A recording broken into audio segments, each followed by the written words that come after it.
Friends, have you ever felt confused when, in your pursuit of inner truth and peace, those around you fail to understand, even mock your efforts? Laozi's Tao Te Ching reminds us that this experience is not unusual.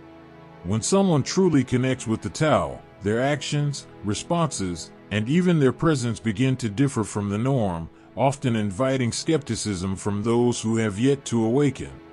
Laozi tells us that when a higher person hears of the Tao, they wholeheartedly follow it. An average person, upon hearing of it, may be uncertain, and a lower person, upon hearing of it, will laugh.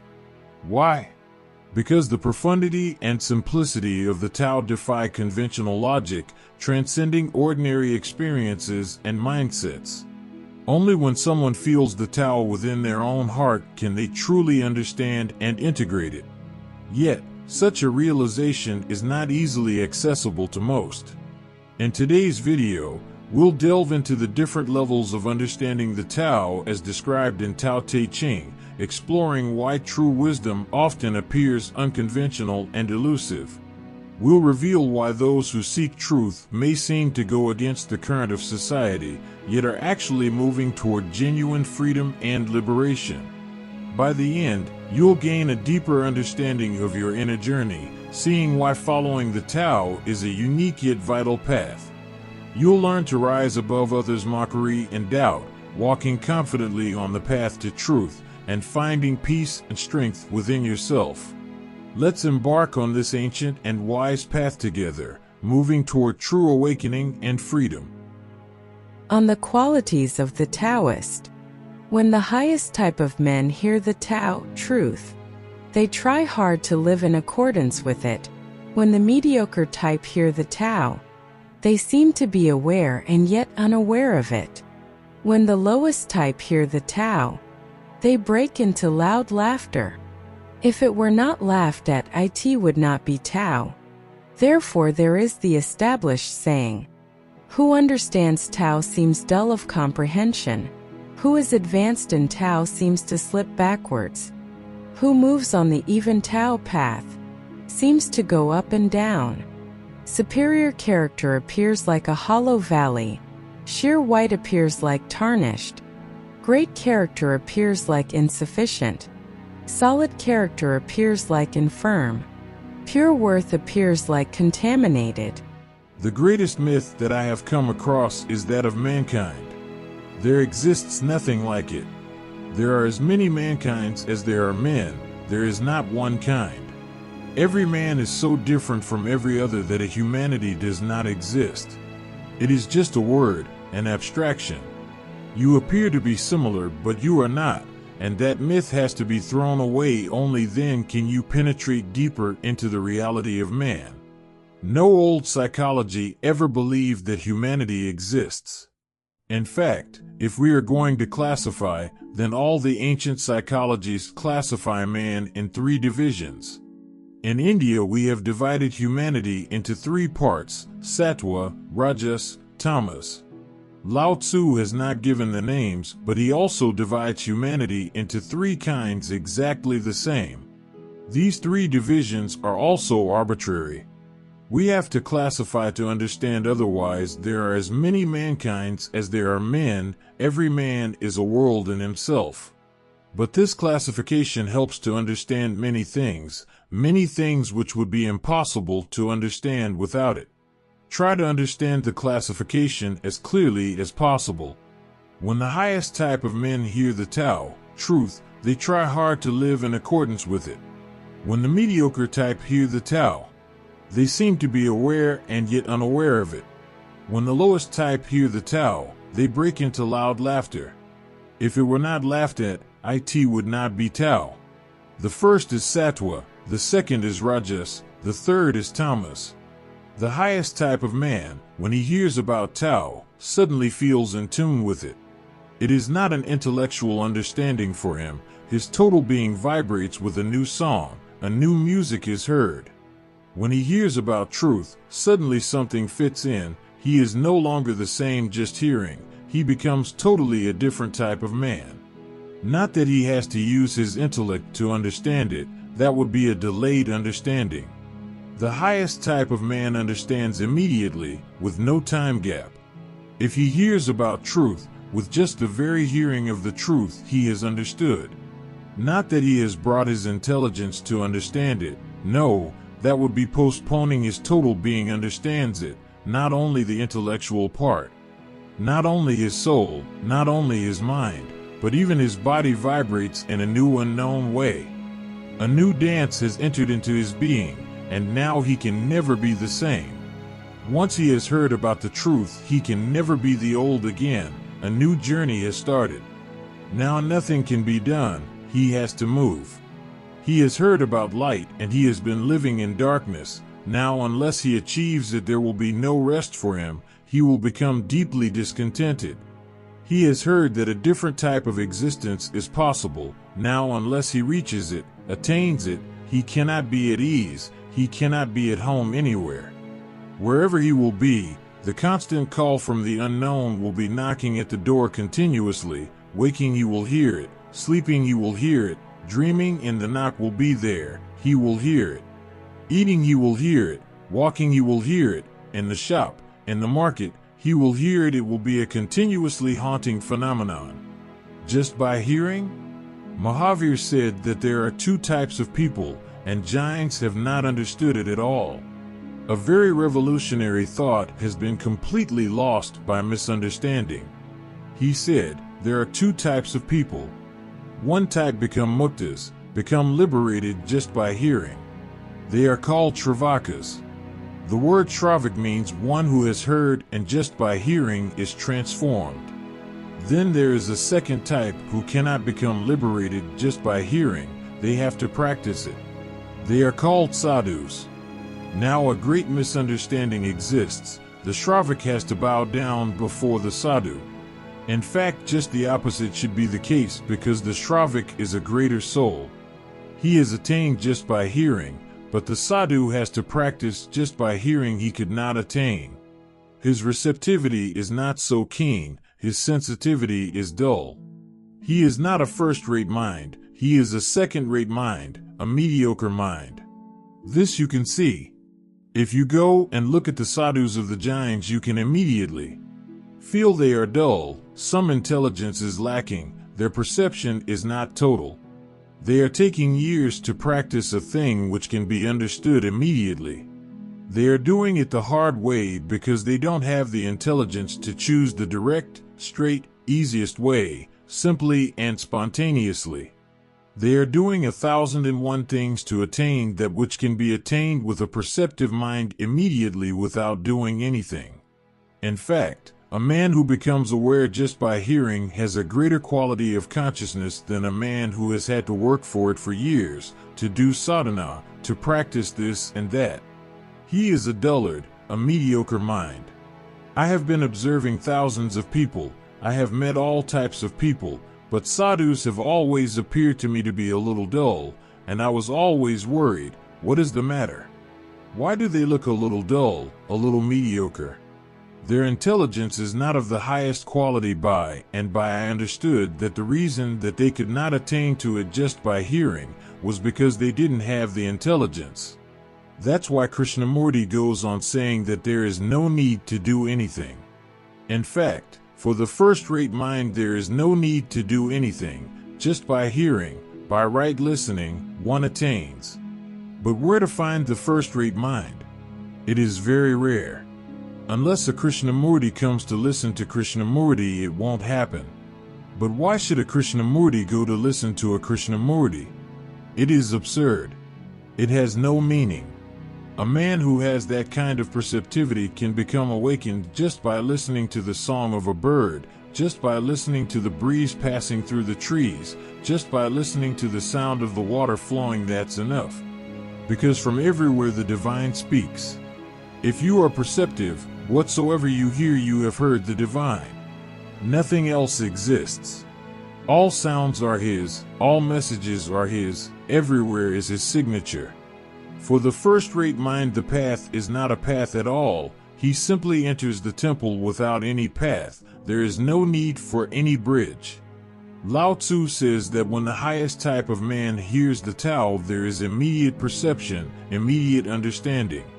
Just by looking at the master who has attained, just by hearing his word, or just by hearing his breathing, silent, peaceful, sitting by his side, he understands. Once they understand, then they are not trying to attain truth, then they are simply trying to refine their mechanism. They have understood the truth, it exists, they have heard about it. Hindus call their scriptures Shrutis.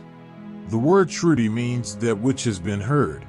All the scriptures are that which has been heard. Once a man of the first-rate intelligence hears truth, he understands it. Once it happened that a Sufi master suddenly called one of his disciples. Many disciples were sitting in the hall, but he called only one, "Come near to me." He was standing near the window, and it was full moon night. All the disciples watched in wonder. Why had he called the one? Then the old man indicated something outside the window to the young man and said, "Look." And from that day the young man changed completely. The others asked, "What happened?"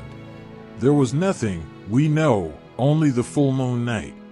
The full moon was there, of course, the night was beautiful, of course, but what has happened seems to be very out of proportion. You are completely transformed. What has happened?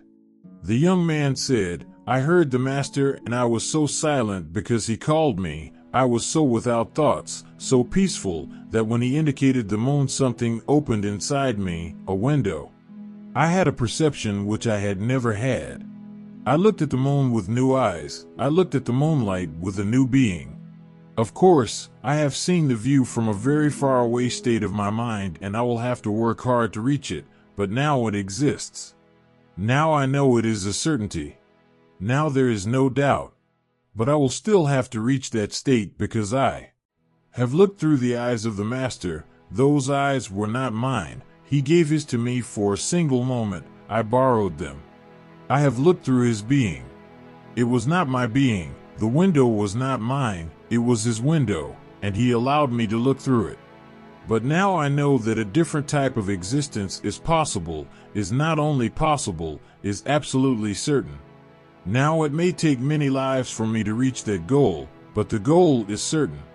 No doubt exists in me now. Now doubt cannot disturb me. Now my journey is clear.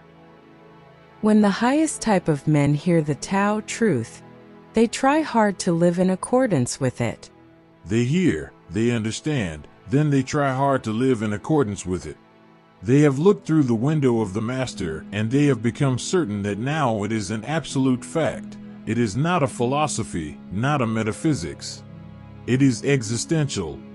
They have felt it, they have known it, but they will have to go a long way before the same perception becomes their own. They have heard truth, they have understood it, but they will have to move a long way before the truth becomes their being.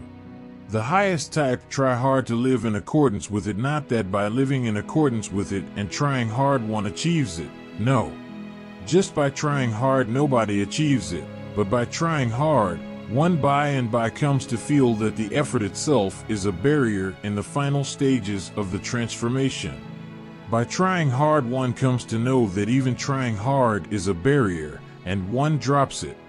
Because when you are trying hard to live in accordance with Tao, that life cannot be a spontaneous life, it can be only a forced phenomenon, a discipline, not a freedom. It will become a bondage. By trying hard no one can achieve that which is already there, but by trying hard one arrives at the understanding that even effort is a barrier, a very subtle barrier, because all efforts are of the ego. Even the desire to achieve truth comes from the ego. One drops that too. But remember, one can drop effort only when one has made the effort to its utmost.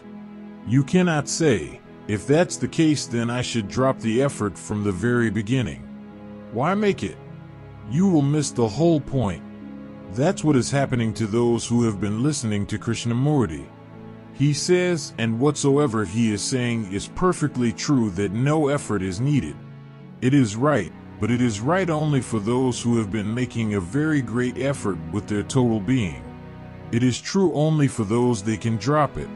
To become artlessly artful is not possible for those who have not moved through any discipline.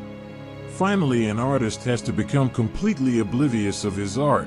He should forget whatsoever he has learned. But you can forget only that which you have learned. If the art of an artist is effortful, then his art is not perfect. In Zen, they used many methods to teach people meditation. They used art also, painting, calligraphy, and other things.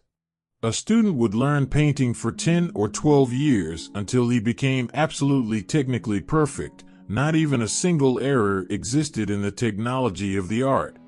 When he had become technically perfect, the master would say, "Now you drop it." For 2 or 3 years you completely forget it. Throw away your brushes, forget anything you know about painting, and when you have forgotten it completely, then come to me. 2, 3, 4, 5 years, sometimes even more, are needed to forget. It is very difficult. It is difficult first to learn a thing, and more difficult to unlearn it once you have learned it. The second part is very, very essential, fundamental, otherwise you will be a technician, not an artist. It is said that it happened that a great archer trained his disciple to the very perfection in archery, and then told him, "Now you forget everything about it." For 20 years the disciple used to come and go to the master, but the master would not say anything, so the disciple had to wait patiently. By and by he completely forgot everything about archery. 20 years is a long time. He had become almost an old man. Then one day he came, and as he entered the master's room he saw a bow, but he did not recognize what it was. The master came to him, embraced him, and said, "Now you have become a perfect archer, you have forgotten even the bow. Now just go out and look at the flying birds, and with just the idea that they should drop, they will." The archer went out, and he couldn't believe it. He looked at the birds flying, almost a dozen birds, and they fell immediately to the ground. The master said, "Now there is no more to do. I was just showing you that when one forgets the technique, only then does one becomes perfect. Now the bow and arrow are not needed, they are needed only for amateurs. A perfect painter does not need the brush and the canvas. A perfect musician does not need the sitar or the violin or the guitar. No, that is for the amateur. I have come across a very old musician. He is dead now. He was 110 years old. Ravi Shankar is his disciple. He could create music with anything whatsoever. He would be passing by 2 rocks, and he would create music with them. He would find a piece of iron, and he would start playing with it, and you would hear beautiful music, such as you have never heard. This was a musician. Now even his touch was musical. If he touched you, you would see that he had touched the innermost instrument of your inner harmony, and music suddenly you would start vibrating. When anything becomes perfect, the effort that you have made to learn it has to be forgotten, otherwise the very effort remains heavy on the head. So it is not that by trying hard to live in accordance with it, the highest type achieve it. No. They try hard to live in accordance with it, then by and by they start understanding that to live in accordance with nature no effort is needed. It is like floating in the water. Nobody can just float. First you have to learn to swim. Don't go to the river, otherwise you will be drowned. A person has to learn to swim, and when the swimming becomes perfect he need not swim. He can just be in the river, floating. He can lie in the river as if he is lying in his bed. Now he has learned how to be in accordance with the river. Now the river cannot drown him. Now he has no more enmity with the river. In fact, he no longer exists separately from the river. A perfect swimmer becomes part of the river. He is a wave in the river. How can the river destroy the wave? Now he floats in accordance with the river. He is no longer there fighting, resisting, doing something. He is in tune with the river, and he can simply float. But don't try it unless you know how to swim, otherwise you will be drowned. The same thing happens with Tao. You make a great effort to live in accordance with the truth, then by and by you understand that your great effort helps a little, but hinders a lot. To live in accordance is to be in a let go. It is not to fight with nature.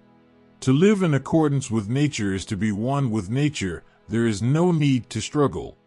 Effort is struggle. Effort means that you are trying to do something according to you. Science is effort. Religion is effortlessness. Science is violence to nature. That's why scientists continually talk in terms of conflict, conquering. Even a man like Bertrand Russell, of such great intelligence, has written a book about nature being conquered by science, the conquest of nature. It is a fight, as if nature is your enemy and you have to dominate it.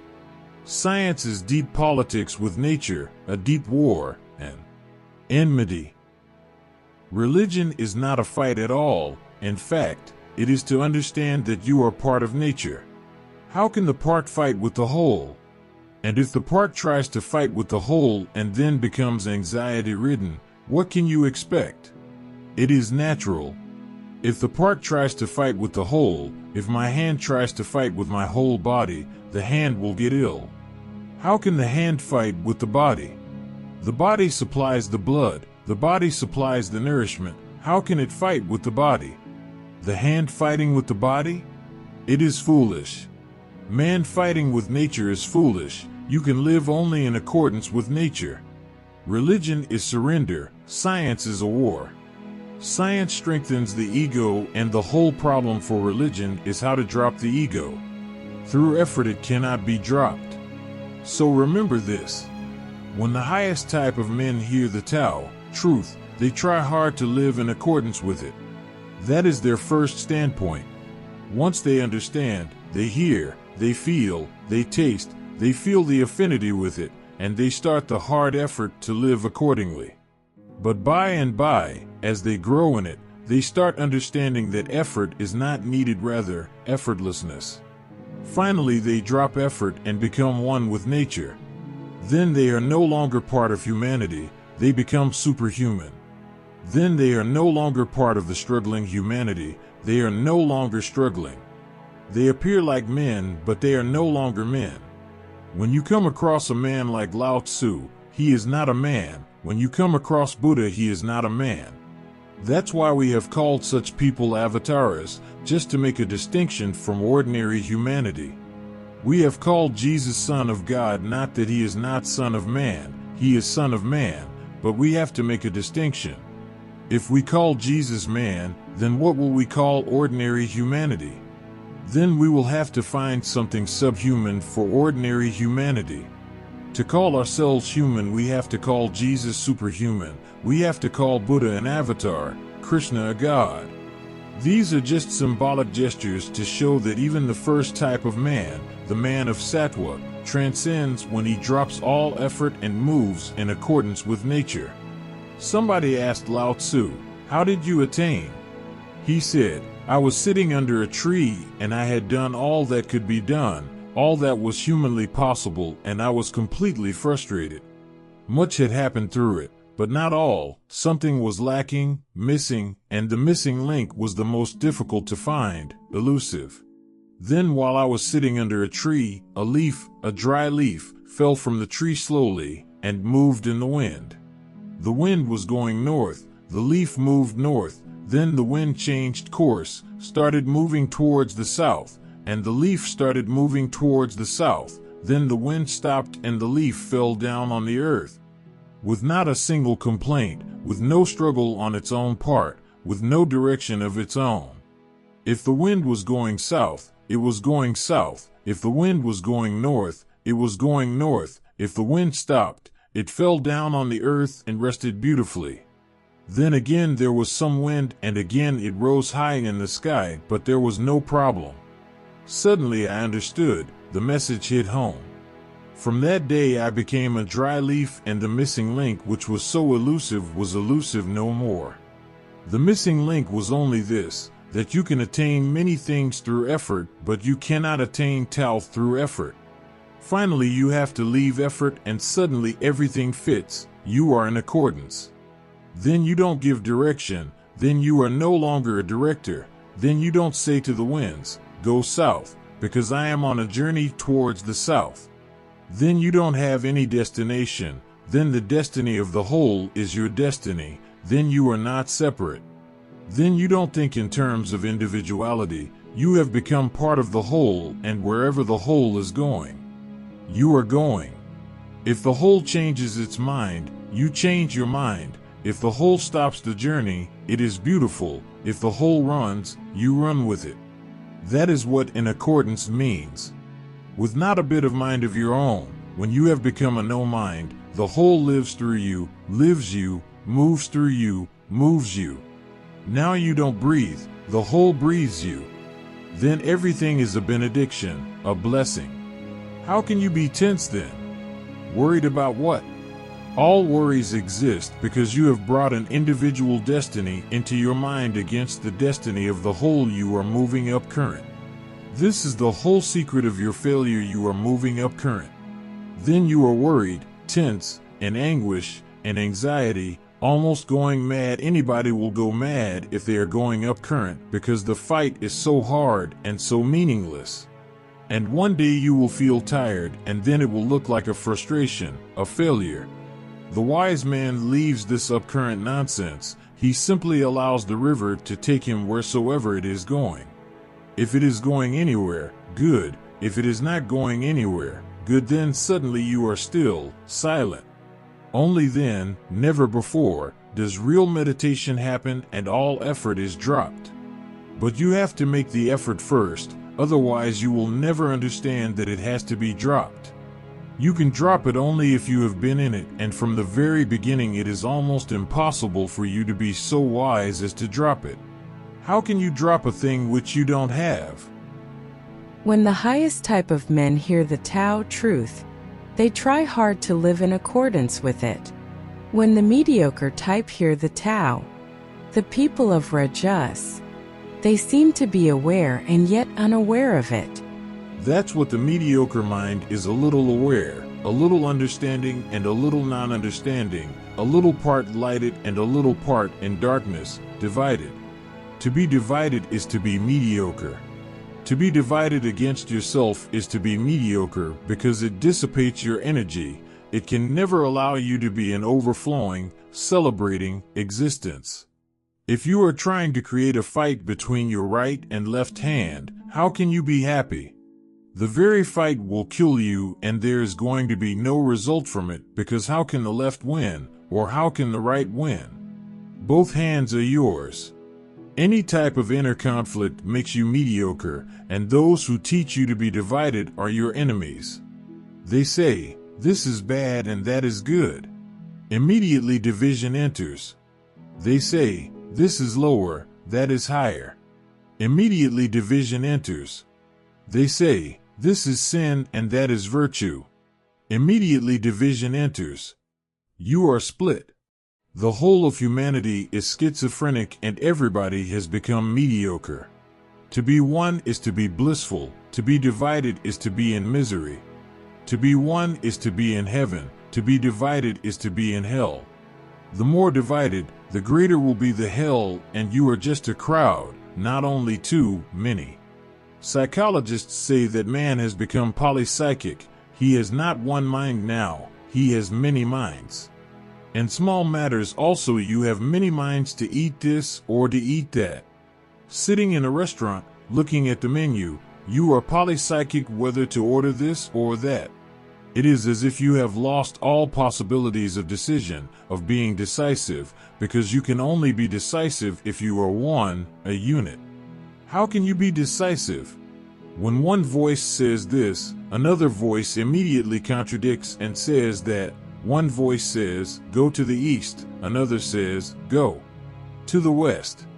You are pulled against yourself in so many directions. Your whole life will be just a sad failure, a long, long tale of frustration and nothing else, a tale told by an idiot, full of fury and noise, signifying nothing.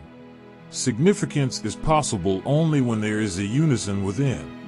The highest type of men can attain unity. The lowest type also has a certain type of unity, but the mediocre type, the middler, is in the greatest danger.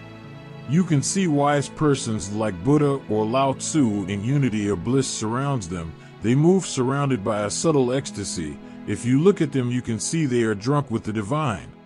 They walk on the earth, but they are not here. But you can sometimes also feel the same type of glimpse around an idiot, a stupid man, absolutely stupid. A certain innocence surrounds him, he laughs, and you can have a glimpse of the saint in the idiot because he is also one. He is not a saint, he has not attained anything, but at least he is not divided. A saint has gone beyond the mind, an idiot is below the mind. In one thing they are equal, they both don't have any minds. There are vast differences, but there is also this one similarity. So if you don't understand, a saint can sometimes look like an idiot, and sometimes, in your ignorance, you can worship an idiot for a saint. I have come across many idiots being worshipped. They have a certain quality, at least they are one. They don't have much mind, they don't have a mind at all, they have no thoughts. I lived in a town for many years, and just near that town there was a saint who was very famous, and people used to come from all over India to see him. He was a perfect idiot, but he had a certain beauty around him, no anxiety, no problems. A few problems would have existed for him, but because people started worshiping him, even those problems were not there. People would bring food and everything else for him, so even that problem was not there. They even made a beautiful house for him, so no problem existed. And he was absolutely idiotic. If you watched him, you could see that he didn't understand a thing. Half of his body was almost paralyzed. It happens to idiotic persons many times that they are not even capable of managing their own bodies. He would defecate wherever he was sitting, but people would think that he was a Paramahansa, a great soul who has attained to a height where no difference exists. He would defecate, and in the same place he would start eating things, no difference. I went to see the man many times. I watched him very closely. He was absolutely idiotic. He could not utter a single word, but people thought that he had taken a vow of silence for his whole life. There was no glimmering in his eyes of any alertness, but still there was a similarity. People have been deceived many times. Of course, idiots can't deceive you. It is your own gullibility. You are deceived by your own self. And many times it has happened that very, very rare souls have been thought to be idiotic, because there again you see that something like the idiot is happening. The idiot is one part, the superhuman being is one part, and then there is the middle part, which is the greatest part in the world. You will be surprised to know about a finding that scientists have made. It is that as humanity exists, almost 98% of the people are mediocre. And 1% are geniuses and 1% are idiots. It seems there is a certain balance. 1% are idiots, 1% are geniuses, and 98% of humanity is just in the middle. The greatest part of humanity is mediocre.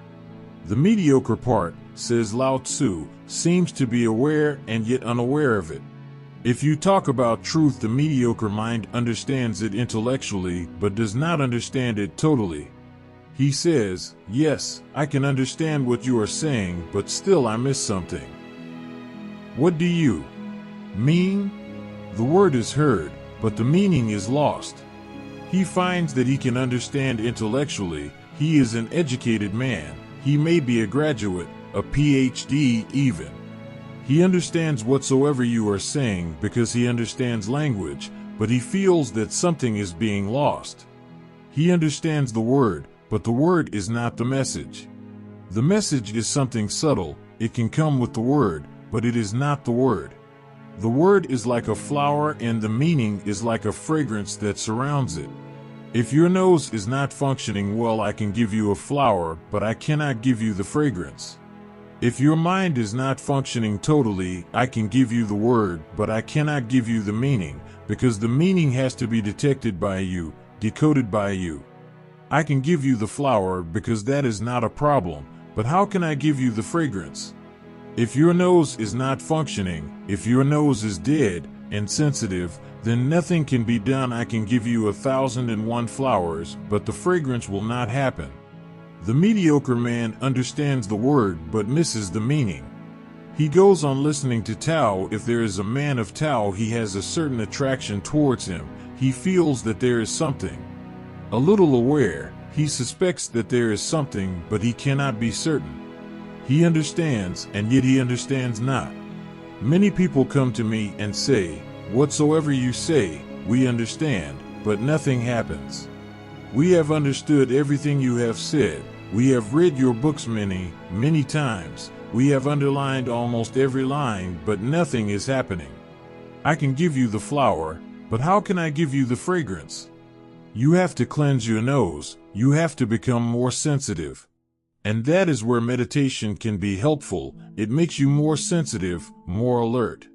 It pushes you towards the first type of man, the sattva, and by you start feeling not only understanding, you start feeling. When I say something about love, you understand the word, you understand what I am saying, but your heart doesn't respond. How can you understand something about love if your heart doesn't respond? A feeling is needed. I don't mean that you should become sentimental, no. Sentimentality is not feeling. Sentimentality is a false coin. There are people who can weep and cry for nothing, and they think they are the feeling types. They are not. They are sentimental. Sentimentality is not feeling. Feeling is a very mature quality. Sentimentality is a very immature quality. A man of feeling will do something. A man of sentimentality will create even more trouble. For example, if somebody is ill or somebody is dying, the man of feeling will rush to the hospital and will try to help the man who is dying. The man of sentimentality will start crying and weeping. He will create more trouble for the dying man. He will not even allow him to die in silence. Sentimentality is a chaos. Feeling is a very, very substantial growth.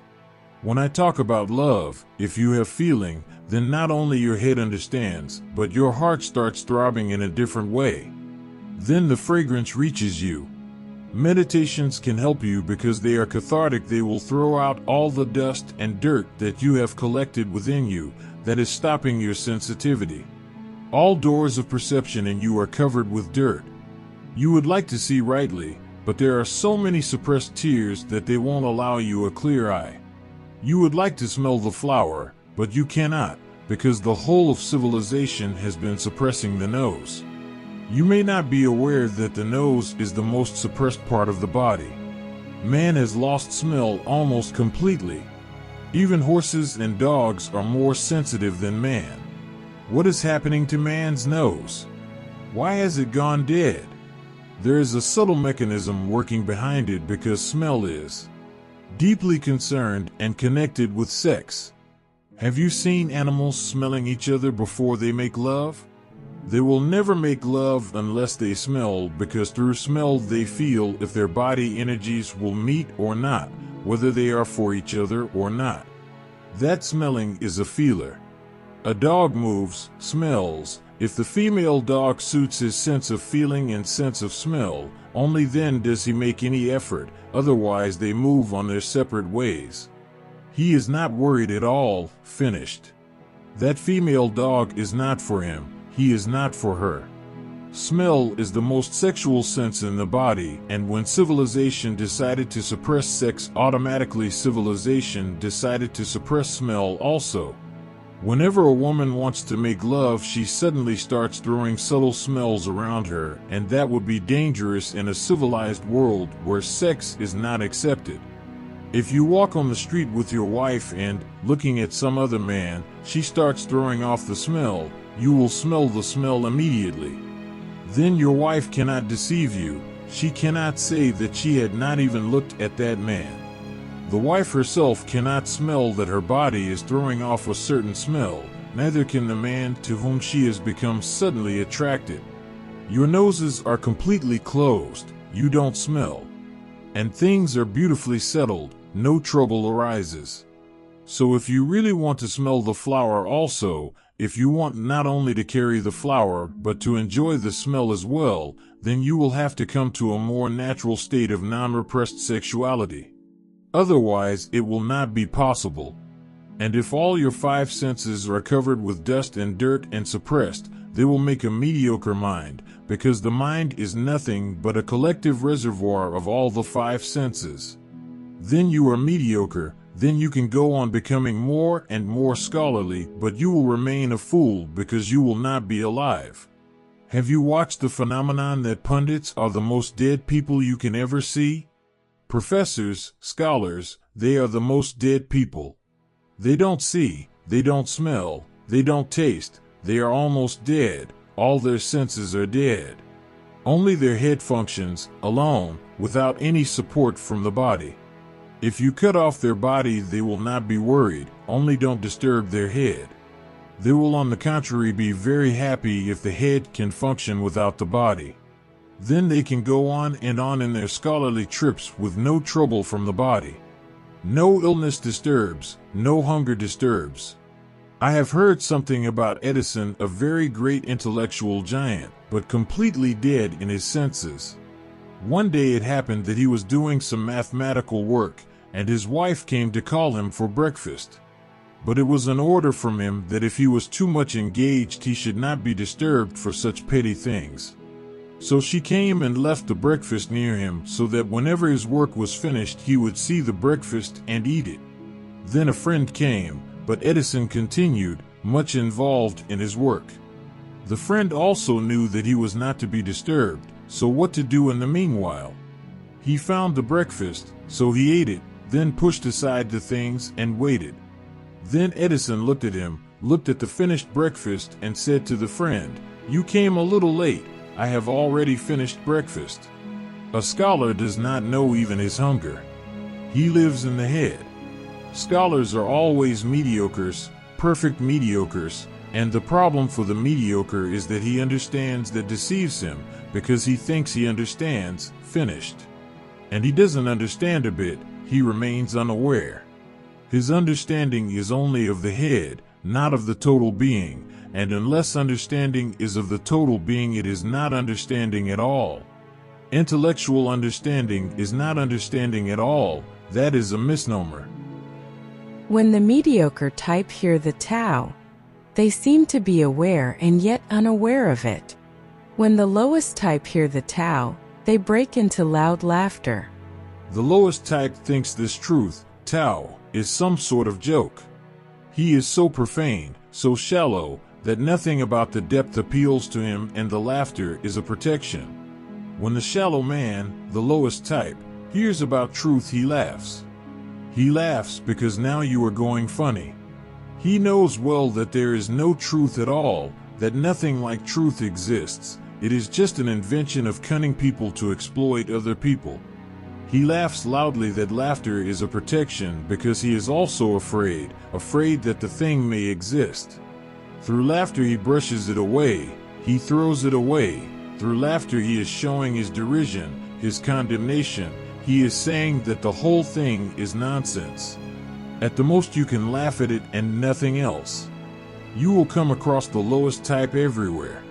If a lowest type sees a sannyasin he will laugh. This man has gone mad. One more man is lost to humanity, gone mad. If the lowest man sees you meditating, he will laugh. He will think that this man seems to be a little eccentric. What are you doing? Why are you wasting your time? If the lowest type sometimes comes to me, he comes just to see other people meditating so he can laugh and he can feel very good about himself that he is not as mad or as foolish as these people are. Says Lao Tzu. If it were not laughed at, it would not be Tao. Lao Tzu says, if the third type does not laugh when it hears about truth, it will not be truth. So this is a definite indication. Whenever truth is asserted, the lowest type will immediately laugh. It shows two things certainly. One, that truth has been asserted, and second, that a third, a lowest man, has heard about it.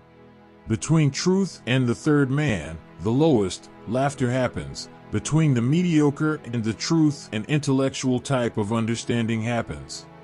Between the first type and truth, a deep understanding of his total being happens. His total being throbs with an unknown adventure. A door has opened. He is entering into a new world.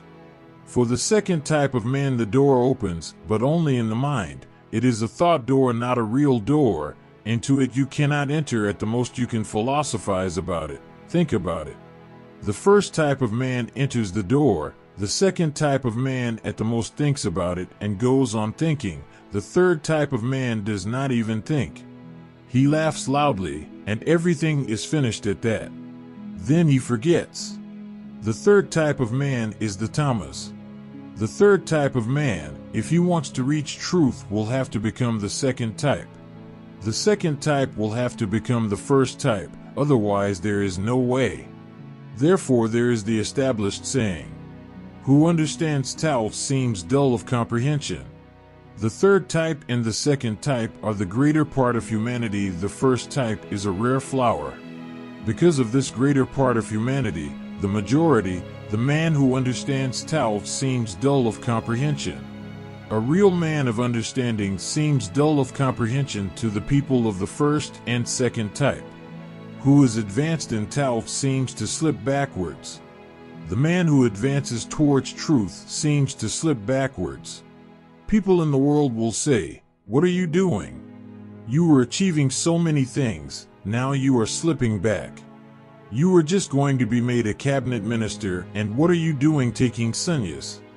You are falling back. You were just near the goal. You would have achieved great wealth and power and prestige, but what are you doing? You are destroying your own life's work and effort, slipping back." Who is advanced in Tao seems to slip backwards. Who moves on the even Tao path seems to go up and down. To the greater majority, the man of truth is someone with whom something has gone wrong, someone who is not normal, who is abnormal. Jesus is abnormal, Laozi is abnormal, Krishna is abnormal. They don't fulfill the standard of normality. If the vast humanity is normal, then of course Laozi is abnormal. If the first type of man existed in the world, there would be no government, no need of one. There would be an anarchy. There would be no need to rule because people would live by their inner discipline. There would be no need for the courts and the police. In fact, there is no need to govern a man who understands. He lives in accordance with Tao. Because of the second type, democracy exists in the world, and because of the third type, dictatorship exists in the world. If the third type is too forceful, then any democracy will turn into a dictatorship any time. In India, this is happening right now. Jayaprakash is appealing to the third type. His appeal is only to the third type, and he will condemn Indira if she becomes a dictator. But he will be the cause because he is provoking the third type, the lowest human in society. He is provoking the Gundas, the hooligans. If they are provoked, then immediately any democracy has to become dictatorial, because for the third type only a dictatorship can maintain the order, otherwise not. A democracy is too good for them. Remember this, if the first type exists, then democracy will turn into an anarchist type of government automatically. That's the best world. No government, or almost no government, is needed. It is needed just for small things, otherwise not. For a postal service, for a railway, for these things a government is needed, because an organization is needed for efficiency. Otherwise there is no need. With the lowest dictatorship, with the mediocre democracy. And whenever a country moves towards dictatorship, know well that now the third type of element has become active, and it is dangerous. In fact, the first type of element should become more and more active. The first type of element should exist more and more so that even a democracy is not needed. Superior character appears like a hollow valley. It is not hollow, it is filled with the infinite, but you cannot see the infinity. To you it seems empty. A man of divine character looks hollow, he has nothing. Because whatsoever you can count, he has not got that. He has no bank balance, he has no power in this world, he is absolutely powerless. But you cannot see his inner power, that he has a glory totally different, of another kind and quality, that he has a light, riches, treasures. To see them you will have to become the first type. Even to have a glimpse of them, you will at least have to become the second type. For the third type, the man of Tao is an empty vessel, he has nothing. Sheer white appears like tarnished. He is so pure you cannot feel him because you can feel only that which you have the same can feel the same. I have heard about one Maharaja who was a drunkard. The whole night he would see dancers and prostitutes and indulge and drink, and in the morning he would go to sleep. He would sleep the whole day. That was the rule, not the exception, for the Maharaja. One day it happened that he was not feeling sleepy. It was just Brahmamuhurt, early morning, the sun had not risen, and he came out of his palace. It was rare. The guard in the garden had never seen him coming out because the morning was the time for him to go to sleep. But he was not feeling sleepy, so he came out. He smelled a strange smell around, and he asked the guard, "What type of smell is this? This bad smell, from where does this bad smell come?" The guard said, "Your Honor, my lord, this bad smell is coming from the morning fresh air." A man who has lived only a night life, surrounded by smoke, drinks, dirty and ugly women, does not know the smell of fresh air. It feels bad. If you live too much in the dark, you become allergic to light. If you live too much in impurity, you become allergic to purity. Says Laozi, pure worth appears like contaminated. So don't be afraid if you appear mad to other people. Don't be afraid if when you are meditating you see others laughing. If they don't laugh, it wouldn't be meditation at all. Don't be afraid of intellectuals who say, listen to everybody but do always your own thing. Don't be bothered by them. If you hear the truth, if you feel the truth, then take the risk and go on the greatest adventure, the adventure of truth, the adventure to seek God, the adventure to know oneself. Thank you for watching this far. Today, we explored the wisdom of the Tao Te Ching and why those who pursue truth are often misunderstood and ridiculed.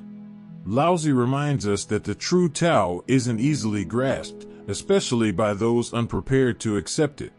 Yet, as you embark on this path, you'll find that it brings not only inner peace, but also a profound awakening and transformation. In the days ahead, no matter what challenges or doubts you may face, remember that walking the path of the Tao is a journey of deep inner revolution. This road may feel solitary, but it leads to a wisdom and freedom beyond the conventional world. If this video has inspired you, please like, subscribe, and share your thoughts in the comments below. We deeply appreciate each of you who support us. Your engagement allows us to continue sharing these insights. May you stay resolute on your journey toward truth, finding your own inner peace along the way. See you next time.